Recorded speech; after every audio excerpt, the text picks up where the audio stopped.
Hey guys, what's going on? I'm Aish and in this video I just want to talk to you about surgical steel.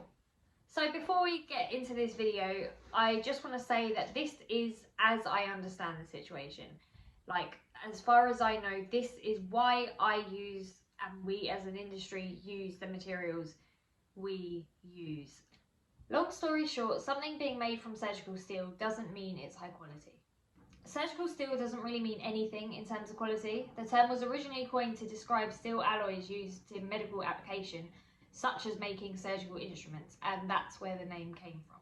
The issue with that is that people hear the word surgical and then they think it must be safe, and to be honest, that's pretty understandable. In reality, surgical steel doesn't mean anything. It's not a certificate of standards, it's not an assurance of quality, and I wouldn't even say it's a good description either. The problem with mystery metals like surgical steel is that you don't know what's in them or in what quantity. Nickel sensitivity is not uncommon, but there is a lot of body jewellery out there that isn't really biocompatible. A lot of it is just cheap tat that has no place being in a piercing, but because of the world we live in, people still make and sell that stuff because you can get some really high profit margins.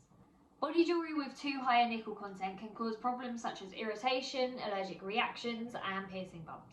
On top of this, to keep those costs low and those profit margins high, low quality body jewellery tends to have a really bad surface finish, which is only going to add to the irritation you'll experience. Thankfully, in the UK, we have the EU Nickel Directive, or at least we do for now, and this protects us somewhat, and as a result, a lot of surgical steel body jewellery can't be used for fresh piercings.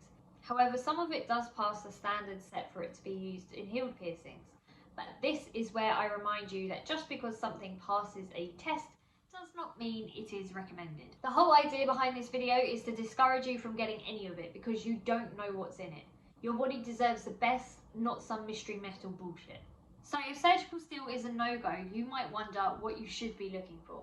What you want to be looking for in terms of body jewellery materials is implant grade steel, implant grade titanium, and if it's not specified to be implant grade, it probably isn't. It is a selling point and there is no reason to hide it. Implant grade materials can also be spotted by their ASTM codes such as ASTM F136 for implant grade titanium and ASTM F138 for implant grade steel. Materials manufactured to these standards are going to be much more biocompatible, especially when compared to surgical steel mystery mixtures. Something to be aware of is that implant grade steel still does contain nickel, and while it is fully compliant with the EU Nickel Directive, some people do still have reactions. Because of this, I tend to use implant grade titanium for most things because while titanium allergies are a thing, they are very rare, so the chances of a reaction is a lot less likely. And because titanium can be anodized, the fact titanium is a little bit duller than steel isn't really an issue because you can anodize it to be brighter or you can anodize it to be a completely different color. Body jewelry materials is a much bigger topic than this video, but I will just slip in that if you're looking for gold body jewelry, you want to be looking for 14 to 18 carat, nothing higher or lower, and make sure it's solid gold, not plated or coated or anything like that. So I've done my best with this video to summarize and simplify the situation and explain it. And as far as I'm concerned, if I can get one person to just bin their surgical steel crap in favour of implant grade or even gold goodies, then I have accomplished what I set out to do.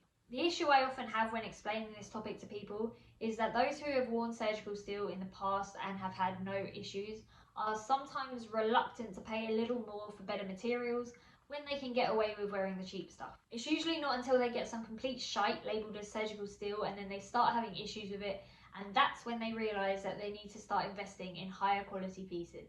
Don't let that be you.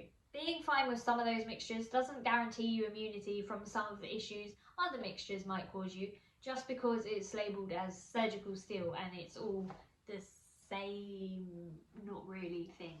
The thing is that high quality body jewellery doesn't even have to be really expensive. Like, yes, if you want something super fancy, it's going to be a bit pricey. But for things like basics, like my basics start from £5. Anyway, that is where I'm going to end this video. This is actually my 5th time filming this video and I just kind of want it to be done because, you know, I just wasn't really completely happy with the other versions. I do have other videos like this that I want to make. So for example, I want to make a video on sterling silver, but at the moment I really just am struggling for time to make videos. Like, I have ideas, I have educational content I want to make, I have fun content I want to make, I have random other stuff like mental health and animal content I want to make. But I just, yeah, I'm not in the space to do it right now. I hope you enjoyed this video and I hope you found it helpful. Don't forget to like and subscribe, and I'll see you next time. Just so you know, I've got loads of new stock over on wholeheartedlondon.com. This new stock not only looks stunning, but it's also made from high quality materials such as implant grade titanium and 18 karat gold, so it's great for your piercings too.